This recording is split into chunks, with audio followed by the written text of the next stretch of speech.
마태복음 4장 8절로 11절 말씀 한 절씩 교독하겠습니다. 마귀가 또 그를 데리고 지극히 높은 산으로 가서 천하만국과 그 영광을 보여 이르되 만일 내게 엎드려 경배하면 이 모든 것을 내게 주리라. 이에 예수께서 말씀하시되 사단아 물러가라. 기록되었으되 주 너희 하나님께 경배하고 다만 그를 섬기라 하였느니라. 이에 마귀는 예수를 떠나고 천사들이 나와서 수동드니라.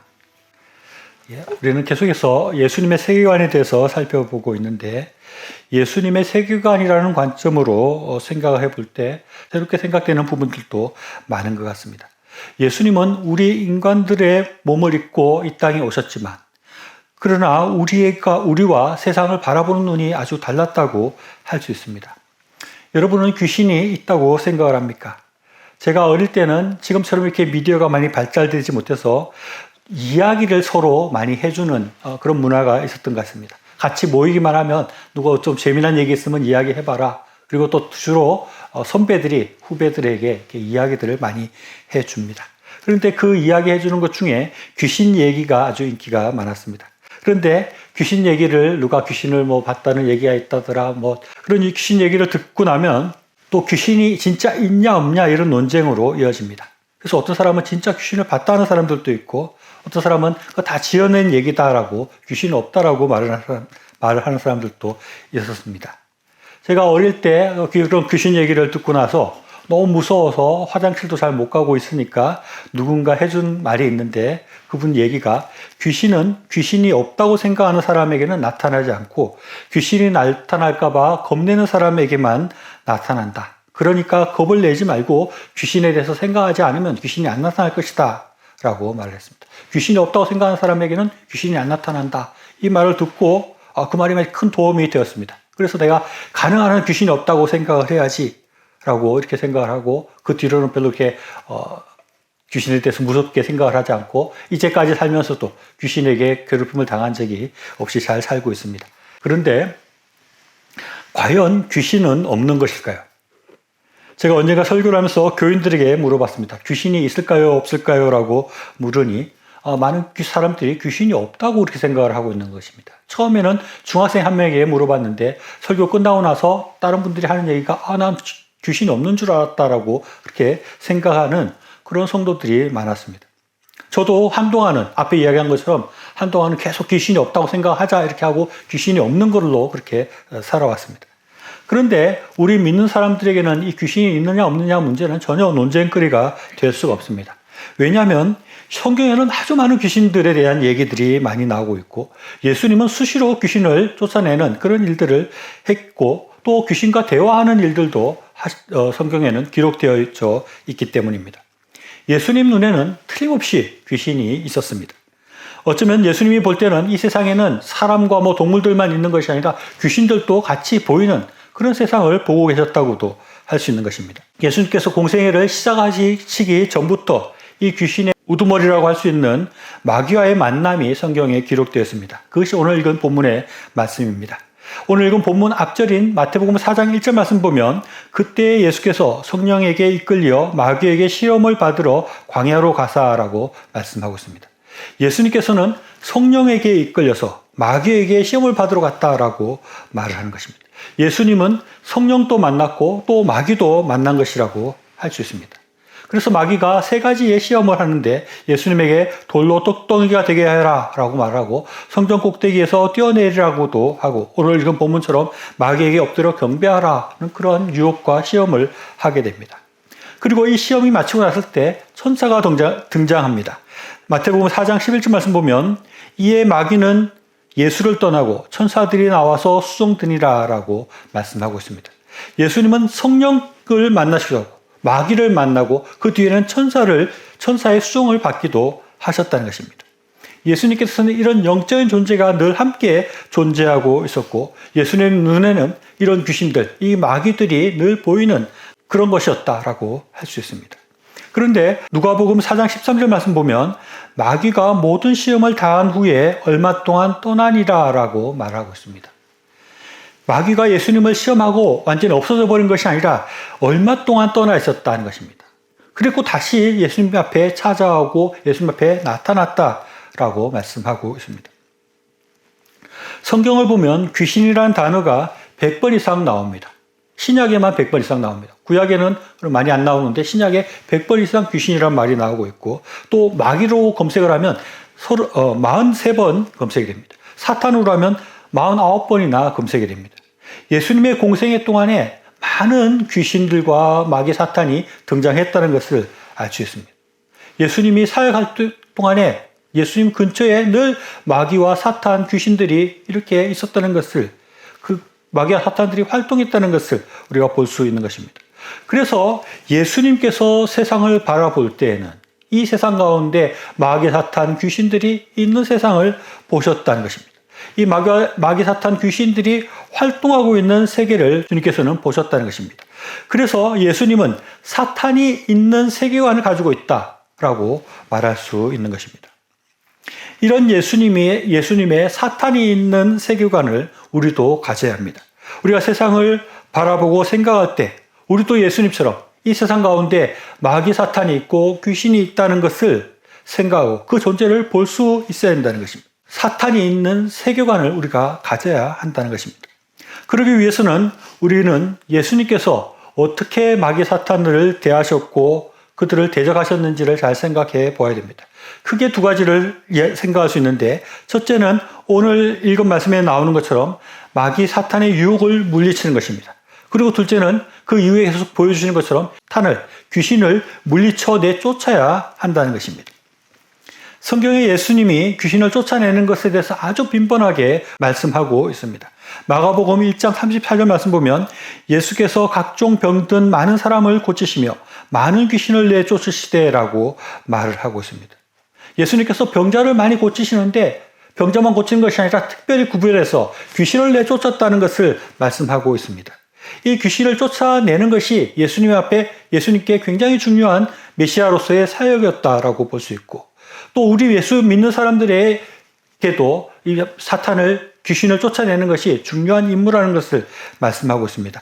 마가복음 6장 7절 말씀 보면 예수님께서 제자들에게 전도를 보내시면서 이런 말씀을 하고 있습니다. 마가복음 6장 7절 말씀입니다. 12제자를 부르사 둘씩 보내시며 더러운 귀신을 제어하는 권능을 주시고 라고 말씀하고 있습니다. 그래서 그 결과로 13절에서는 많은 귀신을 쫓아내며 많은 병자에게 기름을 발라 고쳤더라 라고 기록하고 있습니다. 이 귀신을 쫓아내는 것이 이 전도하는 사람들이 해야 되는 일로, 예수를 믿는 사람이 해야 되는 일로 이렇게 말씀하고 있는 것입니다. 근데 이게 귀신을 쫓아낸다, 귀신이 들렸다, 귀신을 쫓아낸다 하는 것이 어떤 것인지 우리가 정확하게 이야기하기가 어렵습니다. 아직도 여전히 정신병과 귀신 들린 것이 어떻게 다른 것이냐 하는 것에 대해서 논쟁도 하고 연구도 하고 있는 부분이 있습니다.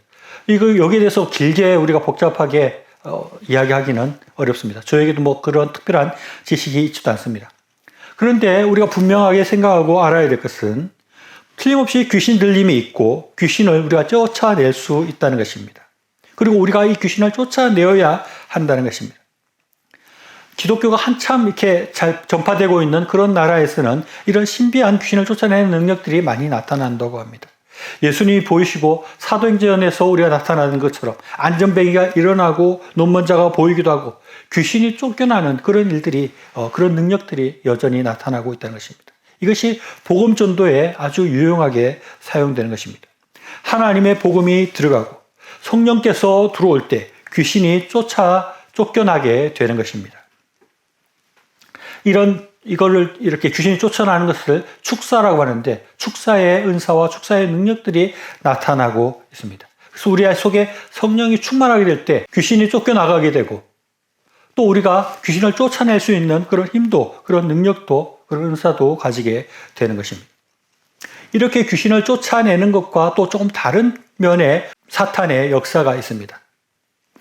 귀신이 들렸다는 것은 완전히 정신이 이상해져서 아주 이상하게 행동하는 사람입니다. 소위 미쳤다는 그런 행동을 보이는데, 그런 것이 아닌데도 사탄이 우리 속에 들어오는 것이 있습니다. 누가복음 22장 3절 말씀 보면 12 중에 하나인 가로치라 부르는 유다에게 사탄이 들어가니 라고 이렇게 말씀하고 있습니다. 사탄이 유다에게 들어가서 유다가 은30에 예수님을 파는 일을 했다는 것입니다. 그리고 사도행전 5장 3절 말씀 보면 베드로가 이르되 아나니아야 어찌하여 사탄이 내 마음에 가득하여 내가 성령을 속이고 땅값 얼마를 감추었느냐라고 말하고 있습니다. 아나니아와 삽비라가 그 땅 판 것을 다 헌금한다고 했는데 그 속에 얼마를 숨기는 그런 악한 일을 했는데 그 속에 사탄이 들어가서 그런 일을 하게 했다고 말하고 있습니다. 또 마가복음 8장 33절 말씀 보면 예수께서 돌이키사 제자들을 보시며 베드로를 꾸짖어 이르시되 사탄아 내 뒤로 물러가라. 내가 하나님의 일을 생각하지 아니하고 도리어 사람의 일을 생각하는도다라고 말씀하고 있습니다. 베드로가 예수님께서 내가 죽고 사흘 만에 부활하리다 하는 말씀을 하는데 베드로가 그것을 말리는 것입니다. 그것이 사탄이 들어가서 그런 일을 했다고 주님은 말씀하고 사탄아 물러가라라고 말씀하시는 것입니다. 여기서는 귀신이라고 그러지 않고 사탄이라고 말을 하는데 귀신 들린 사람과 사탄이 들린 사람, 사탄이 들어간 사람 그것을 어떻게 구분할 수 있을까요? 어떤 사람은 사탄의 쫄개가 귀신이라고 이렇게 말을 하기도 합니다. 근데 뭐 정확하게 우리가 알 수는 없죠. 근데 분명하게 우리가 알 수 있는 것은 귀신 들린 사람처럼 완전히 정신을 잃지 않은 사람들 중에서도 그 속에 사탄이 들어갈 수 있다는 것입니다. 정상적인 생활을 하고 정상적인 삶을 살아가는 사람인데 즉 귀신 들린 상태가 아님에도 불구하고 그 속에 사탄이 들어가 있는 상태가 있을 수 있다는 것입니다. 우리가 심각하게 생각해야 될 것은 이 사탄이 수시로 우리에게 들어올 수 있다는 것입니다. 사탄이 우리를 들어와서 우리에게 악한 생각을 하게 하고 악한 행동과 말을 하도록 그렇게 유도할 수 있다는 것입니다. 이 세상에는 사탄과 마귀와 귀신이 있는데 그것이 우리와 관계없는 것이 아니라 우리와 아주 밀접하게 연결되어 있고 연관되어져 있다는 것을 우리가 생각해야 합니다. 우리가 사탄이 있는 세계관을 가진다는 것은 이런 사탄의 활동을 생각하고 보고 그것을 대비하는 삶을 살아가는 것을 말한다고 할 수 있습니다. 지금 이곳에도 사탄이 있다는 것입니다. 지금 이곳에도 마귀와 귀신들이 있다는 것입니다. 우리 눈에는 지금 잘 보이지 않으니까 우리가 알 수 없지만 그 분명한 존재가 있다는 것을 활동하고 있다는 것을 우리가 생각해야 하는 것입니다. 우리는 이런 악한 마귀 사탄의 활동과 이런 존재들을 생각하면서 그것을 대비해야 합니다. 그 마귀 사탄을 물리칠 그런 준비를 하고 있어야 됩니다. 우리가 무엇으로 사탄을 막고 사탄과 맞서 싸울 수 있습니까? 그것은 성령의 충만함으로 가득한 것입니다. 마태복음 12장 43절에서 45절 말씀 보면 더러운 귀신이 사람에게 나갔을 때 물 없는 것으로 다니며 쉬기를 구하되 쉴 곳을 얻지 못하고 이에 이르되 내가 나온 집으로 돌아가리라 하고 와 보니 그 집이 비어 청소되고 수리되었거늘 이가 가서 저보다 더 악한 귀신 7을 데리고 들어가서 거하니 그 사람의 나중 형편이 전보다 더욱 심하게 되었느니라. 이 악한 세대가 또한 이렇게 되리라 라고 예수님께서 말씀하고 있습니다. 우리 속에는 사탄이 들어올 수 있는 것인데 우리가 사탄을 쫓아냈다 하더라도 수시로 더 악한 사탄이 들어와서 우리를 지배할 수 있다는 것입니다. 우리가 우리 속에 그냥 우리를 비워놓고 있는 사탄을 물리쳐놓고 쫓아내고 그냥 있는 것이 아니라 우리 속에 악한 영이 아니라 성령을 우리 속에 간직해야 되는 것입니다. 우리 속에 성령이 가득할 때 악령이 들어올 수가 없습니다. 성령이 우리 속에 가득할 때 우리가 악령을 물리치게 되는 것입니다. 그래서 우리는 늘 성령이 가득하도록 성령이 충만하도록 그렇게 노력을 해야 됩니다. 그렇지 않으면 악한 영이 들어오게 되는 것입니다. 에베소서 6장 12절로 13절 말씀에서는 우리의 씨름은 혈과 육을 상대하는 것이 아니요 통치자들과 권세들과 이 어둠의 세상 주관자들과 하늘에 있는 악의 영들을 상대함이라. 그러므로 하나님의 전신갑주를 취하라. 이는 악한 날에 너희가 능히 대적하고 모든 일을 행한 후에 서기 위함이라 라고 말씀하고 있습니다. 우리에게 늘 악한 마귀 사탄이 우리를 공격하고 있다는 것을 생각하고 우리가 대비를 해야 된다는 것입니다. 하나님의 전신갑주를 입고 마귀와 맞서 싸우려고 우리가 대비를 하고 준비를 하고 우리 스스로를 무장해야 하는 것입니다. 전쟁에 지는 경우는 힘이 약해서 지는 것도 있지만 대비를 못해서 지는 것이 많은 것입니다. 적이 쳐들어올 것이라는 것을 생각하지 못하고 있을 때 그 싸움에서는 질 수밖에 없는 것입니다.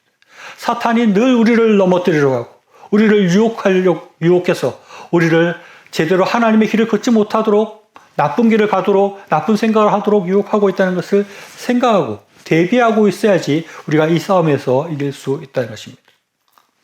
사탄은 우리를 무엇으로 공격할까요? 앞에서 귀신 들린 것이 무엇인가를 질문했는데 제 생각에는 이것은 그냥 제 생각인데 이 귀신 들린다는 것이 사탄이 우리 속에 들어와서 그 가운데 계속 오랜 시간 동안 사탄의 조종을 받고 사탄이 이끄는 대로 이끌려 가다 보면 그것이 귀신 들림으로 갈 수 있다는 생각이 듭니다. 알코올 중독, 마약 중독, 잘못된 그런 중독에 빠지는 것, 그것은 결국 정신이 나가는 그런 상태가 되는 것이고 그것이 곧 귀신 들림의 일종이 아닐까 하는 생각을 해봅니다. 우리가 사탄의 가운데 무방비하게 노출되어져 있으면 그런 귀신 들림의 상태까지도 가게 되는 것입니다. 그렇기 때문에 우리가 우리 속에서 귀신이 활동하지 못하도록 늘 깨어서 준비하고 성령 충만하려고 노력해야 됩니다. 그리고 또 중요한 것은 우리가 애당초 사탄이 우리 속에 발을 붙이지 못하도록 해야 됩니다. 예수님이 받았던 유혹과 같은 그런 유혹들과 시험들 속에서 그 시험에 넘어져서 살아가는 것이 아니라 그 사탄의 유혹을 물리치고 사탄의 공격을 벗어나야 하는 것입니다. 오늘 읽은 마태복음 4장 8절로 9절 말씀을 다시 한번 보면 마귀가 또 그를 데리고 지극히 높은 산으로 가서 천하 만국과 그 영광을 보여 이르되 만일 내게 엎드려 경배하면 이 모든 것을 내게 주리라 라고 말하고 있습니다. 그 앞에 두 시험도 예수님께서 40일간 굶주리고 있었는데 이 돌들로 떡을 만들어 먹어라 라고 유혹을 합니다. 또 하나님을 의심하라고 그렇게 유혹을 하는 것입니다. 우리는 이런 사탄의 유혹들을 물리쳐야 되는 것입니다. 떡이 아니라 하나님의 말씀으로 산다는 예수님 그 말씀처럼 우리에게 늘 떡을 위해서 살라고 말하는 그런 사탄의 유혹을 물리쳐야 됩니다. 하나님을 의심하라고 하는 그 유혹을 물리치고 하나님을 온전히 붙들고 나아가야 됩니다. 그리고 세상을 경배하고 세상의 것들을 위해서 사는 것이 아니라 하나님을 경배하고 하나님을 위해서 사는 삶으로 우리의 삶을 정비하고 사탄의 그런 유혹들을 물리치는 그런 삶을 살아가야 하는 것입니다. 사탄은 우리를 늘 넘어뜨리고 하나님으로부터 멀어지고 하나님의 가르침으로부터 떠나도록 우리를 유혹하고 지금도 공격하고 있습니다. 우리는 이 세상을 제대로 바라봐야 됩니다. 이 세상 가운데 사탄이 있고 사탄이 우리를 유혹하고 넘어뜨리려고 하고 있다는 것을 제대로 바라볼 수 있어야 됩니다. 언제든지 사탄의 유혹이 나에게 있다. 언제든지 사탄은 나를 유혹하고 나를 시험에 들게 하고 나를 하나님으로부터 떠나게 하고 있다는 것을 생각해야 하는 것입니다. 그것에 무방비한 상태로 살아가는 것이 아니라 늘 깨어서 사탄의 공격을 대비하고 맞서서 싸울 수 있는 우리의 삶이 되어야 되겠습니다. 예수님의 이 사탄이 있는 세계관처럼 우리도 이 사탄이 있는 세계관을 가지고 사탄의 그 공격을 바라보고 그에 대비하고 그 공격을 물리치면서 살아가는 우리들의 삶이 될 수 있기를 바랍니다.